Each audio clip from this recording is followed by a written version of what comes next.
exgerente de Petroecuador, y vamos a conversar sobre la situación petrolera y energética del país, la licitación del campo Sacha y las propuestas de los candidatos presidenciales finalistas en estas materias. Quiero saludar a nuestros amigos que también están conectados a través de la cuenta de TikTok. Más de 800 conectados en TikTok. Muchísimas gracias. 7 de la mañana con 37 minutos. ¿Cómo estamos? Marcela, buenos días. Bienvenida a Majestad FM. Muy buenos días con todos y todos. Para mí es un gusto enorme estar aquí contigo una vez más, Edison.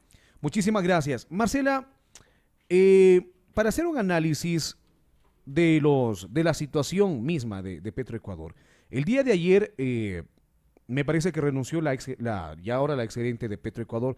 ¿Qué pasa con Petroecuador? Parece que varias personas que llegan a esta institución, que le da muchos recursos al país, o el primer rubro económico al país, parece que no pueden sostenerse. Y en este año, al menos, que pasó, varios gerentes han pasado por este cargo. ¿Qué es lo que sucede? Bueno, yo quisiera comentarte qué es lo que me pasó a mí, para que la ciudadanía conozca de primera mano porque yo renuncié. A ver, ok. Entonces, cuando yo voy a Petroecuador, llego a conocer toda la infraestructura y entiendo el valor inconmensurable de la empresa. Un valor que se traduce en que todas las personas podamos tener gasolina para tanquear nuestros vehículos o haya diésel para tanquear los buses de transporte público. Entonces, es una infraestructura enorme Petroecuador y que asimismo necesita estrategias muy inteligentes para vender mejor nuestro crudo y para comprar más barato los derivados. Entonces, cuando yo no pude alinear estas estrategias con el directorio, renuncié. ¿Pero por qué no se puede alinear? Es lo que le pasa a todos los gerentes. En este caso me pasó a mí. ¿Por qué no se alineó? Es porque cuando no tienes una política energética no logras entender la trascendencia de Petroecuador. No logras entender que siempre hay que buscar las mejores oportunidades para vender mejor nuestro crudo y comprar más barato. Pero para eso necesitas inversión. Y esa inversión obviamente tiene que salir del presupuesto general del Estado. Totalmente. Porque son acciones que se tienen que implementar en el mediano plazo. Y para ir avanzando en la incorporación del sector privado, se necesitan acciones anteriores, como la principal, que es el fortalecimiento de la institucionalidad. Si el sector privado no tiene una institucionalidad que le ampare y que le garantice sus inversiones, simplemente no va a ingresar. Pero Marcela, entonces, esta es decisión desde el gobierno nacional. O sea, cualquier gerente que vaya estará 2-3 meses y tendrá que salir, porque simplemente no va a poder hacer mayor cosa. Lo que pasa es que no hemos podido consolidar una política energética ya desde hace varios años. Entonces, efectivamente, cualquier gerente que entra va a entrar con la mejor predisposición para hacer las cosas bien. Pero el momento en que no puede alinear las estrategias con el directorio, pues simplemente tiene que dar un paso al costado o estar dispuesto a hacer algo no efectivo para Petroecuador y por lo tanto no efectivo para la sociedad. ¿Cuál sería la solución en este caso desde su experiencia, Marcela? Usted ya palpó, ¿no es cierto? Ya palpó, estuvo en el cargo como gerente, renunció, estamos haciendo el análisis, pero ¿cuál sería entonces esa solución que se debería dar?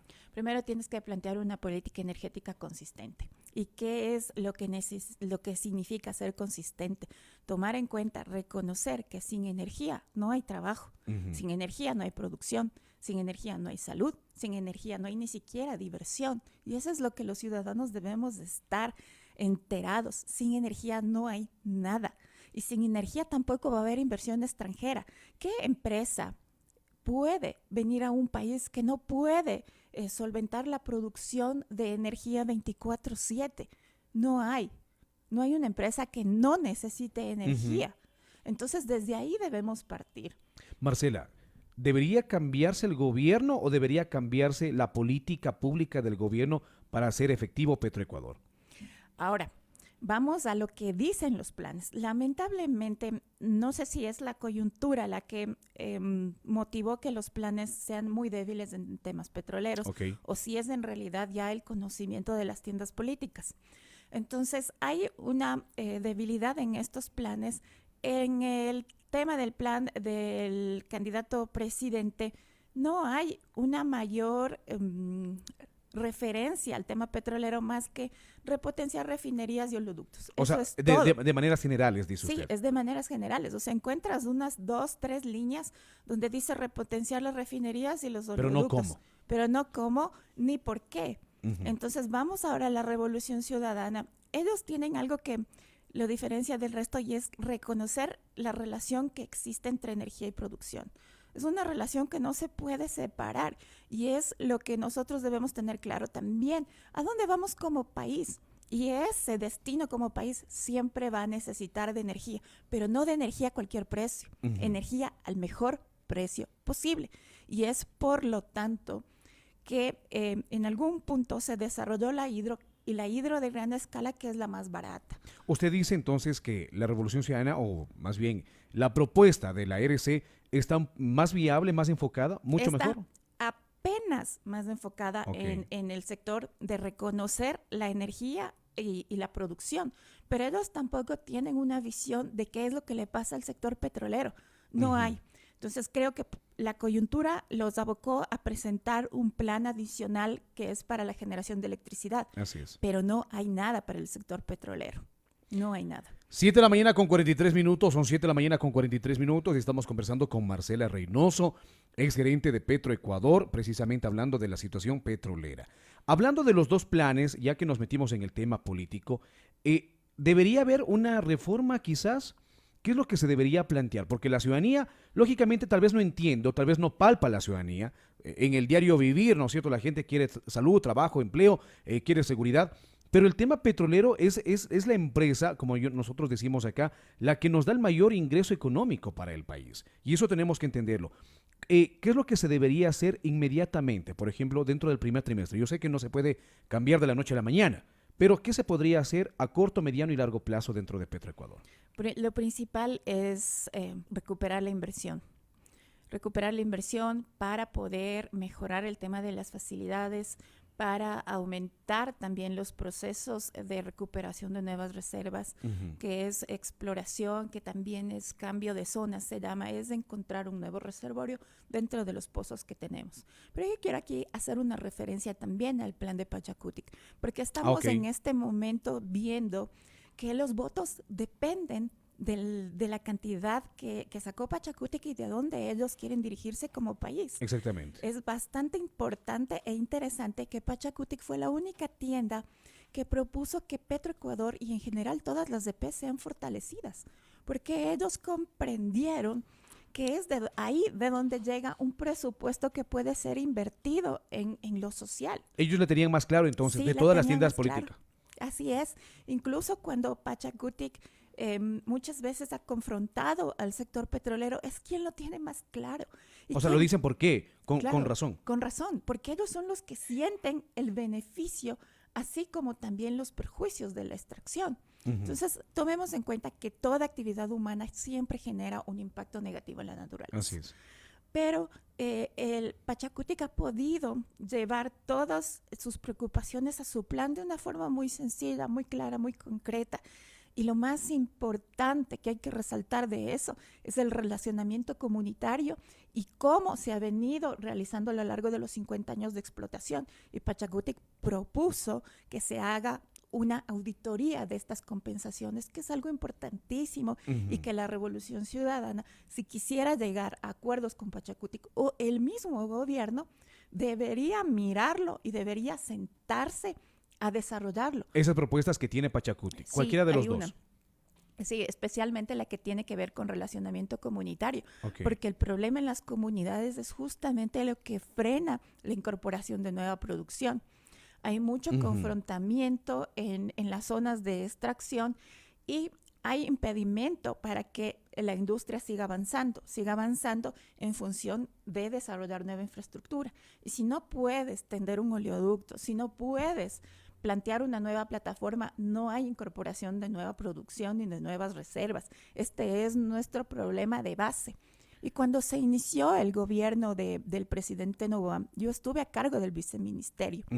Y cuando recibimos a todas las empresas, pues el problema base, el problema más urgente era desarrollar la política de relacionamiento comunitario para poder avanzar en la incorporación de nueva producción. Entonces aquí es donde las dos tiendas políticas tienen la oportunidad de consolidar más votos, incluso en la región amazónica, que hay que tomar en cuenta que Novoa saca sus peores resultados en Sucumbíos de Orellana. Entonces Claro hay que que sí. preguntarse por qué. Y en Esmeraldas también, que es nuestra provincia petrolera. Hay que hacerse esa pregunta, ¿qué está pasando? No podemos descuidar al sector petrolero porque es nuestra fuente de ingresos. Totalmente. Ahora, también escuché, por ejemplo, hace 2 semanas, una denuncia en contra, por ejemplo, de la adquisición de los uniformes para toda la gente de Petroecuador, y parece que hay una inconformidad también con los trabajadores petroleros. ¿Qué es lo que sucede ahí? Bueno, hay muchas veces hay presiones del sindicato Ujú. para poder adquirir el uniforme con determinadas capacidades Exactamente. y características. Entonces, el uniforme no es el mismo para las personas que trabajan en ciudad ni para las personas que trabajan en campo. Ujú. Y en campo también hay que hacer una diferenciación de aquellos trabajos que son de supervisión y los que están ya realmente frente a frente con el hidrocarburo. Entonces, es necesario hacer una La protección. caracterización diferente de las necesidades.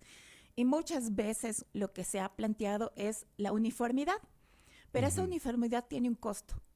Esa uniformidad, si es que yo decido que voy a hacer todos los uniformes antiflama, hay personas que sí lo necesitan y hay personas que no. Correcto. Y al hacerlo todo uniforme, los costos van a subir. Y también hay que mirar mucho los proveedores. En la ley de compras públicas nos aboca a hacer compras nacionales, pero muchas veces los tejidos, los textiles no son los que se necesita y se necesita otros de calidad superior. Claro. No para todos, sino para un nicho específico. Ujú. Entonces ahí hay que ir desmenuzando todos estos problemas en compras públicas, que es algo también bien importante que deben observar las tiendas políticas y que Pachacutic sí lo hizo. Por supuesto. Y justamente me iba por ese tema.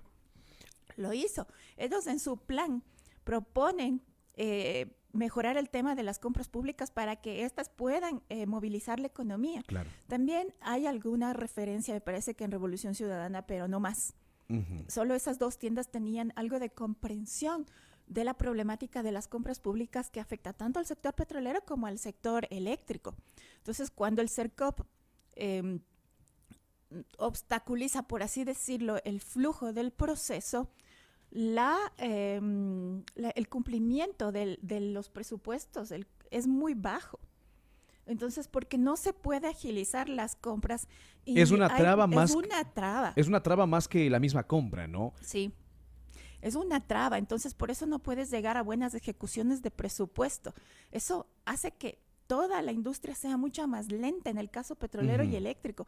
Y son industrias que necesitan de decisiones rápidas, de compras inmediatas, porque se trata aquí de no dejar a la gente sin electricidad o sin combustible nunca. Esos eran los indicadores más importantes de la industria eléctrica y petrolera. Totalmente. No desabastecer el mercado. Y se han ido diluyendo en el tiempo en función de no sé qué. Marcela, ¿usted considera que vamos a tener nuevamente apagones? No, yo sé que usted no es experta eléctrica, pero desde el sector petrolero, que abastecen, por ejemplo, a las barcazas de Power Ship, ¿consideran que probablemente puede haber nuevamente apagones acá en el país? Es probable, porque tomemos en cuenta que el SENACE emitió un informe ya hace bastante tiempo, ya va a ser como un año, en el cual decían que no solo se tenía que trabajar en el tema de generación, sino también en el de transmisión. Exactamente. Porque el sistema de transmisión está ya trabajando por fuera de las especificaciones, está bastante estrangulado porque no ha habido la inversión necesaria. Y esto se ha manifestado ya continuamente a lo largo del año anterior en los cortes que tiene en la costa, porque es justamente allá donde hay los mayores problemas en los temas de transmisión.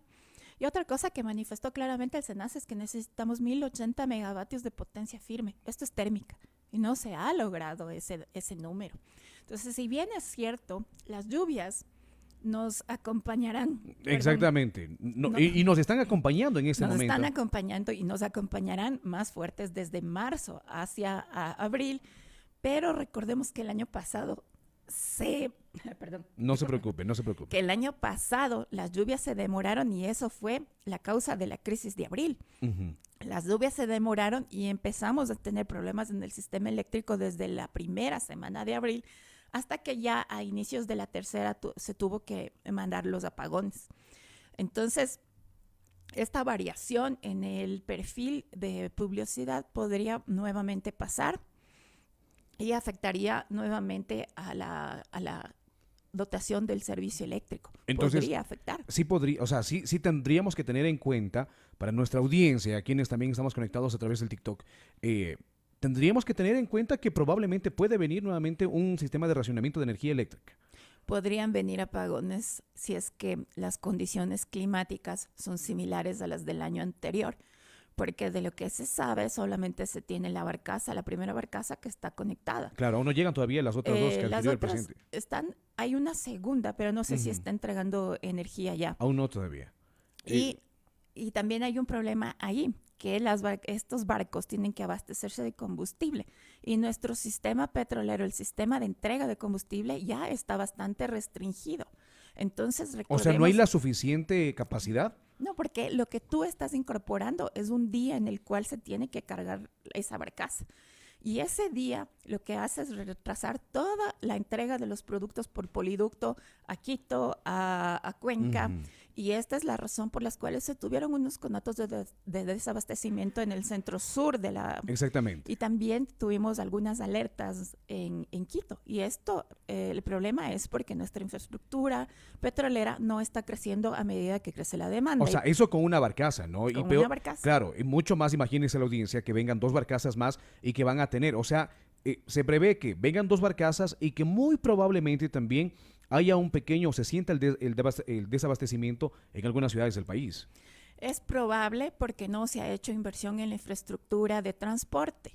Entonces, en el año anterior, sí, la gerencia de transporte tenía algunos proyectos que incluso fueron aprobados, que es una nueva línea para recibir diésel, para recibir derivados en Monteverde, en la cara sur del muelle, que es una cara que estaba desocupada, pero no creo que se haya avanzado más allá, porque eso necesita inversión. Claro, total. Y necesitas claramente el direccionamiento ya desde la máxima autoridad, desde presidencia, para poder movilizar estas inversiones y que el presupuesto desde el MEF pueda correr. 7 de la mañana con 54 minutos, son 7 de la mañana con 54 minutos. Estamos conversando con Marcela Reynoso, exgerente de Petroecuador. La situación petrolera, previo a esta segunda vuelta electoral también, conocer qué es lo que, o cuáles son las propuestas, las posturas de los diferentes candidatos y bancadas que precisamente llegan en esta segunda vuelta electoral. Marcela, ¿qué pasa con el campo Sacha que tanto se habla? La concesión del campo Sacha, privado, público, público-privado, para que entienda la ciudadanía. Miren, el sector petrolero tiene una función que es la de generar divisas. Es decir, una empresa petrolera tiene que generar ganancias, no necesariamente una cantidad de X de barriles en superficie. Lo que se persigue es el ingreso. Se persigue la ganancia monetaria, Claro. no en barriles. Y por O lo sea, tanto, usted dice la ganancia final. esa. Y por lo tanto se hacen todas las tareas necesarias para que los rendimientos siempre sean mayores. Entonces, bajo esa lógica, yo como Estado no debería concesionar Sacha, porque Sacha es el campo que me está dando mayores ingresos al presupuesto general de la nación. Entonces, por otra parte, el Ministerio de Finanzas debería emitir un informe de riesgos fiscales donde se diga que las inversiones por parte de un ente privado no van a afectar los ingresos que se percibe actualmente. Eso es bastante complejo. Ahora, esto sería, usted lo que menciona es que el campo Sacha debería quedarse con el Estado y debería administrárselo bien. Ahora, otros candidatos, por ejemplo, han hablado de la inversión pública y privada. Una inversión tipo mixta, ¿sería viable?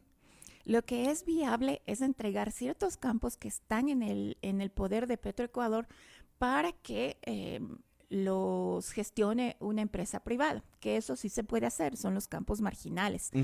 Aun cuando en el balance de costos y ganancias de Petroecuador, prácticamente todos los campos nos resultan bastante rentables, especialmente los campos que ya tienen un menor nivel de riesgo, que son maduros, pero sí hay esa posibilidad y tiene que ser bien estudiada. Por eso todos los costos tienen que ser evaluados para realmente saber cuánto cuesta poner un barril en superficie Efectivamente. y ver cuáles son las mejores alternativas. Se lo puede hacer.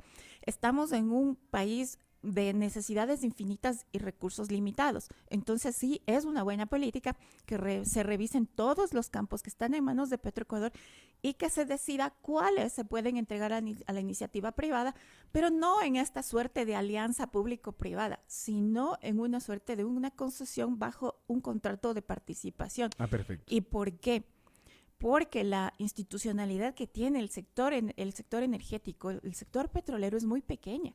O sea, desde los gobiernos que atacaron sin razón el tamaño del Estado se ha venido debilitando y no hay la capacidad para la gestión rápida en resolver ciertos temas. O sea, lo que usted menciona es menos aparataje estatal o menos talento humano, por decirlo así, en el gobierno.